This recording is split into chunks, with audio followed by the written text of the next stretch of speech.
Hi, I'm Chanelle.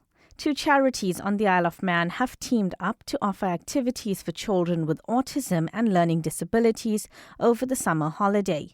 I spoke to Kelly Quaye from Manx Mencap and Carol Williams from Autism In Mann. Kelly Quaye, board member of Mencap, Manx Mencap. Carol Williams, I'm co-opted member for Autism In Mann. In the past, there hasn't really been any organised programming for children with additional needs. So this summer we had a conversation with Autism In Mann about working together to create a programme where families had choice and children had a range of activities they could choose from. So sports, we have a dance session this summer, music, and it's really an opportunity for families to come together to support one another and really to feel like they're not alone.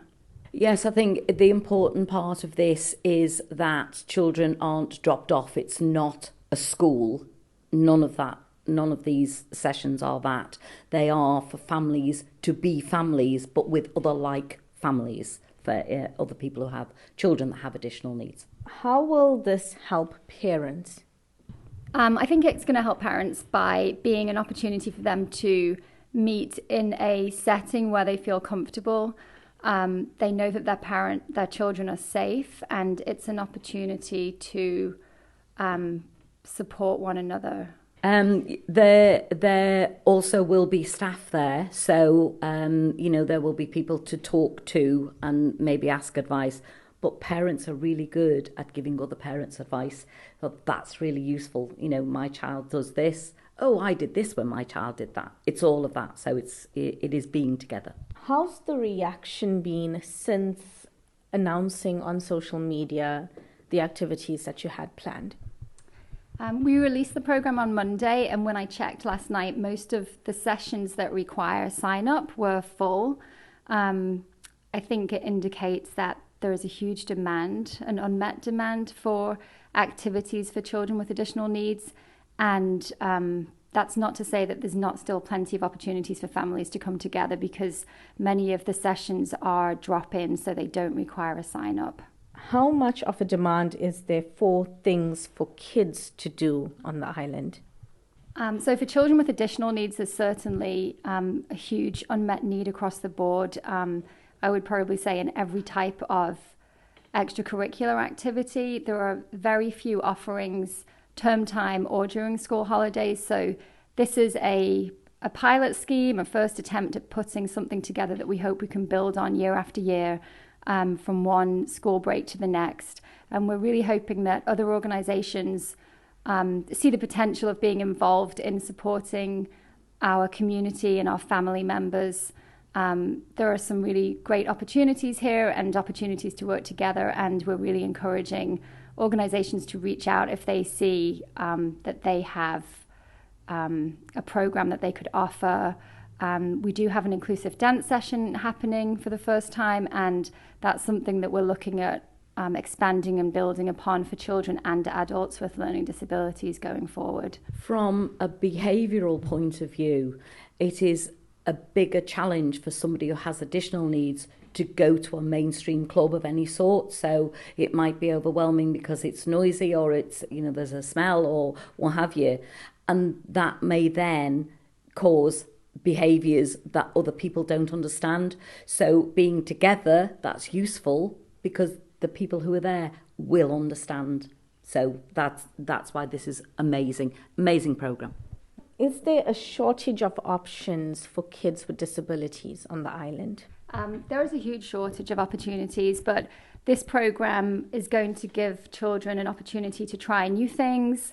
We've got some amazing collaborations within the community. So we're partnering with Isle of Play and having Leicester's Yard opened up this summer for 5 sessions. Singing Joe is offering some of her sensory-friendly sessions into the summer break. Sailing for the Disabled, and we've managed to get Glen Crutchery swimming pool opened for several sessions this summer also.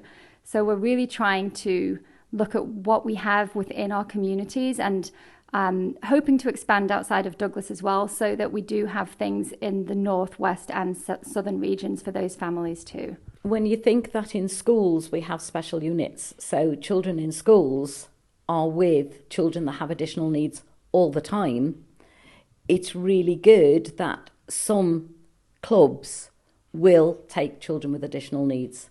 But the responsibility for those children is what stops people from taking them in. And I think that's really sad, really, really sad. Training's always there. If anybody wants training, there should be training there for anybody from a club.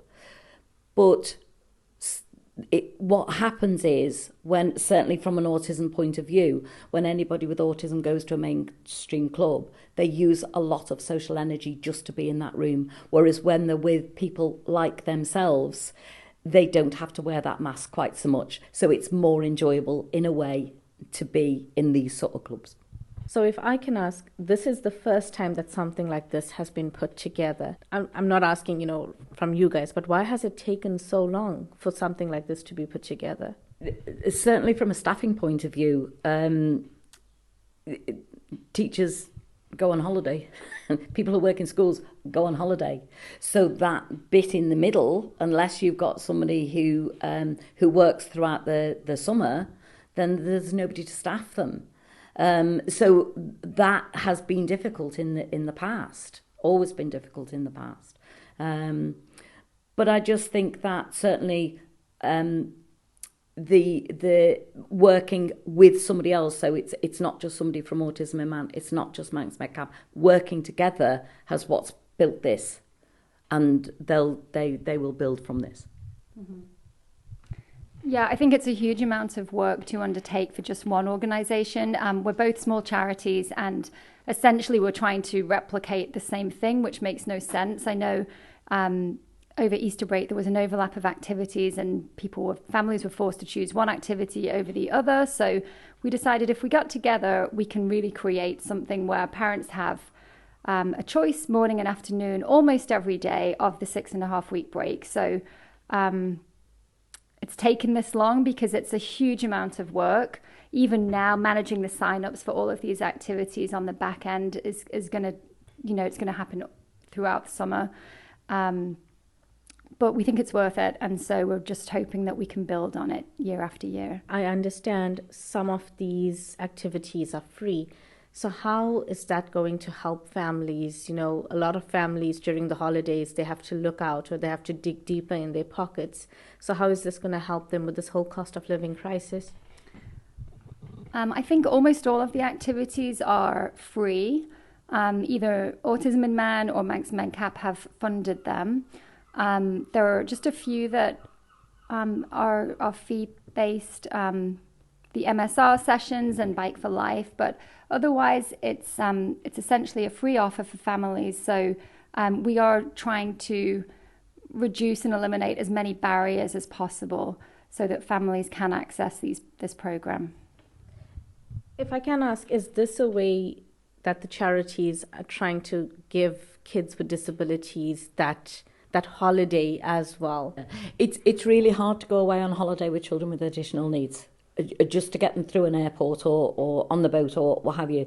So actually to be able to holiday on the island with activities to be able to do safely, awesome.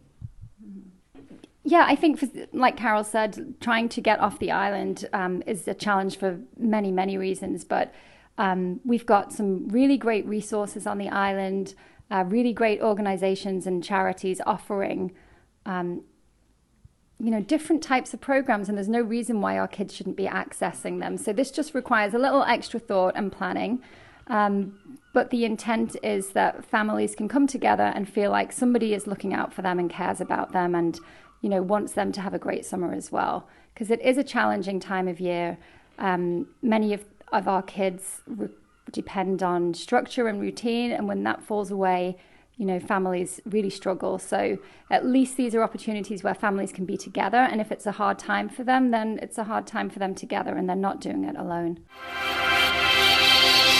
Thank you for making it to the end of the Little Manx Radio newscast. You are obviously someone with exquisite taste. May I politely suggest you might want to subscribe to this and a wide range of Manx Radio podcasts at your favourite podcast provider so our best bits will magically appear on your smartphone. Thank you.